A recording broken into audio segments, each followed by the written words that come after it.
Bom, pessoal, vou fazer uma experiência aqui para vocês. Vou colocar um switch de cada cor e eu vou captar o som deles para vocês verem a diferença, ok? Antes de mais nada, a maior diferença aqui na questão do azul que o pessoal fala do barulho é que, eu não sei se dá para ver aí, mas são duas pecinhas. Deixa eu ver se eu consigo focar ele bem aqui.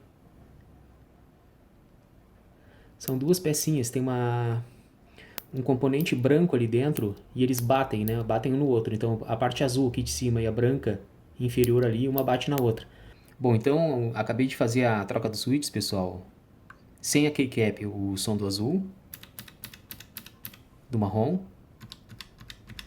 do vermelho e do preto. O vermelho é muito semelhante ao preto, a diferença é que o preto a gente tem que exercer mais pressão, né? E tem como se fosse uma mola mais forte aqui. Bom, eu vou colocar as keycaps agora. Bom, então com os switches colocados, eu tô com os três marrons que eu removi. Logicamente um permaneceu, né? Então, número 1 aqui é o azul, número 2 é o marrom, número 3 é o vermelho e o número 4 é o preto, ok? Então vou pressionar primeiro o azul para vocês verem a sonoridade da tecla. Marrom. Realmente é um pouco menos barulhento.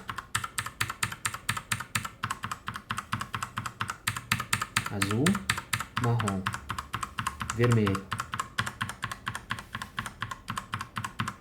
marrom, vermelho, marrom, vermelho, preto,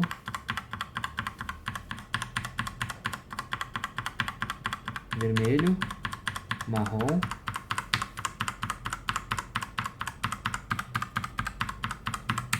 azul. É um estalinho um pouquinho mais seco ela tem, realmente. Azul, marrom, vermelho e preto. Vermelho, preto e marrom são bem próximos. E o azul um pouquinho mais seco o som, né? Eu não sinto muita diferença a questão da pressão do marrom para o vermelho, mas o vermelho realmente é um pouquinho mais leve e o preto é o mais pesado de todos. Então é isso aí, espero que esse vídeo possa ter ajudado vocês. O azul, marrom, vermelho e preto. Isso aí.